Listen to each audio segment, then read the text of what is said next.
Right, boys and girls, as you can tell by the title of this video, we've got a very, very exciting video today. Something that has been a long time coming, but I'm gonna fully talk about everything, talk about what decision I am making, why I'm making that decision, and everything else around it. And we're gonna condense it as much as possible. So without further ado, let's get into it. I wanna start off by saying that everything in this video is for entertainment and educational purposes only. I'm not creating this video to try and tell you guys what you should do. This is just what I'm doing on my own personal journey. Do not copy me. If you're going to make your own decisions on your own journeys, make sure you do your own research. Talk to a qualified doctor. Do not watch this video and make your decision based off that. So we've got the disclaimers out of the way, and we're going to start off by just talking about, first of all, where I am in my fitness journey and what I've been through to get me to this point. So I started training at about 15, 16 years old. I'm going to put a picture up right here of what I used to look like. I might put a few pictures up, put another one here. So those were my physique when I first started, and here are some pictures from recently where I am at now, my peak natural physique. One's here. And then we're gonna do one completely natural lighting, no pump, no food, first thing in the morning, bang. And another one from the morning, bang. 9-ish years of progress there. I know younger me would be very, very proud of myself. So yeah, that is how far I've come before I even considered taking this step. Obviously, when I first started, we didn't really know what we were doing. I definitely didn't track any sort of food. I definitely didn't know anywhere near as much as I do right now. I don't even remember what split we used to do. I think we used to like train arms most sessions, standard. But yeah, without going into the journey in too much detail, that was when I was about 15, 16. And obviously, as everyone progresses, you start kind of doing your research, watching YouTube videos, you gradually pick up things here and there. You start changing your training style, you start changing your nutritional habits. And I did try out lots of things over time. So I've always had kind of a thought in my mind, kind of ever since I started taking the gym a bit more seriously, maybe since I was like 18 or 17, 18, I've always thought about stepping on stage. But in reality, back then, I definitely did not have the size to step on stage, and I'm glad I didn't. I'm glad I just spent time building the muscle over numerous years before I even took my first time stepping on stage, which I eventually did last year, September 2021. I competed in my first competition, feeling pretty confident that I'd put in the time, put in the effort, years and years of time and effort into building my physique to a point where I felt like I could be competitive, and I was very, very confident in myself going into the show. Unfortunately, if you guys have watched the show day video, you'll know the result was not what I wanted. And I've never actually spoken about this before, but I think it ties quite well into this whole video and why I'm coming to certain decisions. So I didn't place in that show. Obviously, anything outside of the top 3 counts as a non-placing. I believe there was about 7 of us in my class, and I didn't come in the top 3, so I didn't place. However, I know for a fact I messed up my posing routine. So you do your group poses, which are absolutely fine. And when we were doing the group poses, I was put in the middle 3, which usually in bodybuilding terms shows you're in the run-ins for either first, second or third. And I was being moved around the middle. I never went bang in the middle, but I was either side of that middle place, in which normally says, right, you're currently in the run-in for second or third. Then after those group comparisons, I then went and did my individual routine, and one of the poses, I was looking dead at the head judge. It was this side ab shot. I was looking dead at the head judge, and I saw him shaking his head. In that moment, I was absolutely gutted, and I had no idea what I'd done wrong. But looking back, I realised I'd done the complete wrong poses for the federation. And they'd actually stated in like the rules of the competition for men's physique, right, your individual routine should be these poses, and listing them in order. Looking back, everybody else did those poses for the individual routine. I was the only one who actually essentially added in extra poses and didn't do some of the poses that they specified, which I expect deducted me points and then pushed me out of the top 3. That is just my hypothesis and what I'm pretty sure is the case. And at the end of the day, that's on my own shoulders. Like, I did pay someone to help me with the coaching, but I'm not going to blame them because it's my place to do the research, make sure I know the rules, and then communicate that with anyone who I'm paying to teach me how to do the poses. So it's on me. But based on that, I feel like I have a competitive physique. I have good shape. I have good potential to do well within men's physique, okay?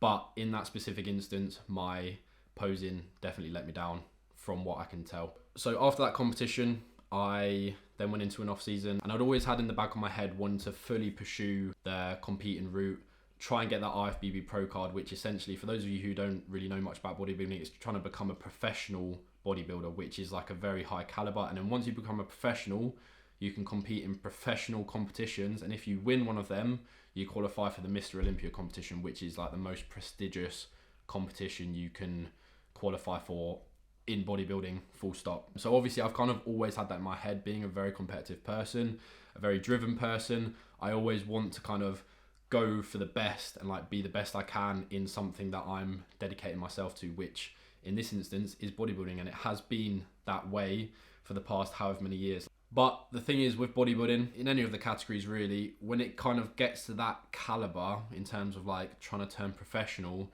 every single person you are up against, or at least 99.99% of the athletes you'll be up against, will be on anabolic steroids. They'll be using things to enhance their physique, enhance their muscle building capabilities. But to be fair, it's completely allowed in those federations. Obviously in natural federations, like the one that I competed in, steroids are not allowed. They test for them. But yeah, in the untested federations, there's a reason they're untested, okay? It's because in order to bring that physique to that crazy level, you can't do that naturally, or at least 99.99% of people cannot do that naturally. You have to be like the most insanely gifted person, and there's very, very few of those people on this earth who would be able to qualify as a professional bodybuilder naturally. So obviously in my mind for a while there's kind of been this debate of, right, do I pursue this goal of trying to become a professional bodybuilder and potentially try and make it to the Olympia one day, in which case I need to take the anabolics route, okay? Because I am not in that 0.001% of people who will be able to achieve it naturally, unfortunately. However, I do believe that with the use of anabolics, I will be able to take my physique to a level that is competitive within the professional scene. I'm a strong believer in that. One thing I do want to make clear is taking anabolics does not just instantly transform your physique into like some crazy bodybuilder, okay? There are so many people that I know, and there's millions of people out there, everyday normal people, who take steroids, but they still don't look impressive, okay? Steroids do not just naturally transform your physique. You have to still put in the hard work. And also genetics do play a big part, okay? If genetically you have very, very poor muscle building capabilities, you have very poor shape, you have very poor ability to actually use the performance enhancing drugs effectively, because some people will respond very well to anabolics, some people will not respond very well to anabolics. So do not expect that if you were to just take anabolics that you're just going to suddenly blow up and become Mr. Olympia, because that is not how it works, okay? These professional physiques, these top tier athletes in bodybuilding, you do not realize how much dedication and insane hard work, years and years and years and years and years of hard work they have still had to put in to achieve their physique despite the anabolics. It's not just a magic pill. All it does is it opens the doorway to continue to progress past that natural limit. Yes, it is an accelerated rate of growth, but it's not just like within a year they suddenly turn into some crazy looking bodybuilder. Like, it still takes years and years and years of consistent hard work, dedication and grind. So that was one path, was to full send, take the anabolics, pursue that goal. Or I had the other potential route, which was stay natural but give up that goal of going for professional IFBB Pro bodybuilder, give up that goal of making it to the Olympia one day, and pursue that more of the natural lifestyle aspect of the fitness industry, which a lot of people do nowadays. And this is the thing, I'm a strong believer I could have been successful in both, but being such a competitive person, such a driven person, I know for a fact that without that goal, that's something to work towards, I would probably feel a little bit lost. And I also know that having put so much time, hard work, effort, blood, sweat and tears literally into bodybuilding thus far as a natural, and also having sacrificed all of these different things as well leading up to the point where I'm at now, I almost feel like I would be doing myself a disservice if I did not continue with that path of trying to be the best bodybuilder that I can. If I now go on more of a relaxed route and take the lifestyle route, it was almost like, what was the point in me being so strict before? I might as well have just been more relaxed before if I was never going to kind of pursue that competing dream in the first place. Okay, so for me, I'm making that decision to pursue the IFBB Pro card, try and become a professional bodybuilder, and the dream would be to make it to the Olympia one day and step on stage at the Olympia. But we're going to go one step at a time. The first goal is Project IFBB, which is going to be kind of this next series on my YouTube channel. I'm going to be documenting the whole journey, my process, my training, my nutrition, everything I will be doing, including the anabolic side of things. I will be documenting all of it for educational purposes only and entertainment purposes only, because I think there's not enough honest and accurate information out there on bodybuilding, on anabolics, and on how to be sensible about it, how to be safe about it. And I almost want to put this content out there to discourage people who are thinking about starting, that they're probably not in the place to even consider that. I'm a strong believer that until you have years and years and years of training under your belt and at least a couple years of doing that dedicated, like on point, you should never even consider touching anabolics. Like until you have done a solid couple of years on point with your training, tracking your food, being on point with your sleep, knowing the detriments of sleep, knowing how to optimize your sleep, optimize your lifestyle, optimize your routine, all of these different factors, tracking your steps, minimizing stress. Like until you get to a point where you have got all of these factors under control, you feel confident managing these factors, you feel confident in your knowledge of these factors and how to be the healthiest bodybuilder possible, but also make the most optimal progress. Until you get to that point and then sustain that for a long period of time, like at least a couple years, I do not think you have earned the right to even consider taking anabolics. That is just my opinion. Obviously you might have your own opinion, but that is just my opinion. And the reason I say that as well is because if you're going to take anabolics, in my personal opinion, I only see the point in doing that if you are going to compete, okay? They are a detriment to your health. They are not healthy. They're not congruent to living to 100, okay? They are probably going to shorten your life by an unknown period of time, depending how hard you go with them, depending what approach you take, depending how much you get your blood work done, depending how much you kind of basically care for your health throughout this time. So in my opinion, it's a bit fucking stupid to take anabolics if you are not going to compete and if there is not a real need to. Like if you just want to get a sick physique, you want to get shredded, you want to get six pack abs, you want to get bigger arms, you can do all of that naturally. So yeah, anabolics in my opinion should only be taken if you are looking to compete in bodybuilding. And if you are going to take anabolics to compete in bodybuilding, you should only be doing that with the vision of optimizing all of those factors. Yes, to an extent, I think there is room for flexibility, and that is something I definitely want to bring into my lifestyle. I want to have a level of flexibility. I do not want to just be a hermit and just all I do is train, eat, sleep. Like I can never go and eat out. Everything I do has to be trackable. I don't want my life to be that, because I do realize that takes away from other elements of my life, my relationships with my friends, family, partners, and just my overall happiness. I feel like if I'm too strict with bodybuilding, it is just going to take away from other areas of my life. When it comes to prep, I feel like that flexibility diminishes and you need to be even more strict.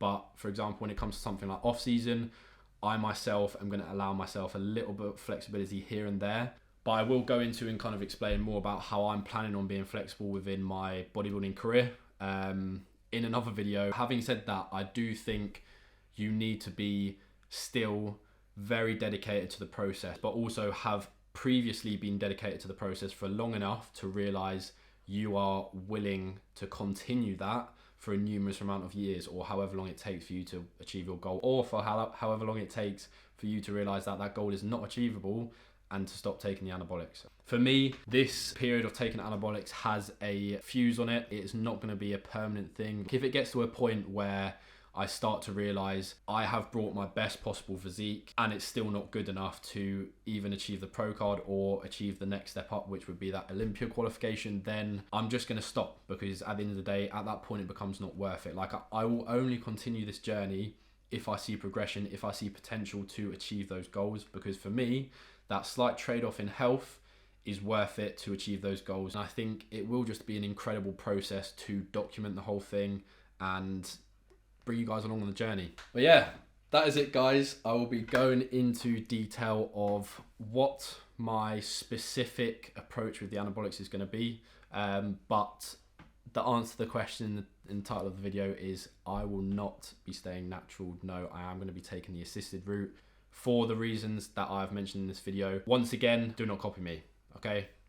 I hope you guys learned something from this video and gained a valuable insight into my own kind of thought process behind all of this. Don't forget to like, subscribe, comment down below if you want to, share some love, share some hate if you want. It is always taken on the chin.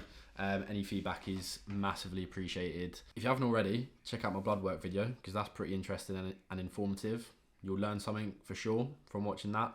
But yeah, that's about it, guys. Stay tuned. I hope you're excited to follow me on this journey. Lots of cool stuff to come. So strap yourself in and prepare for liftoff. All right, that's it. I'm going to stop chatting waffle now. Peace and love. Stay sexy, stay wham. Goodbye. Oh my God, Sam, you're not natty anymore. Oh my God, I'm going to unfollow you.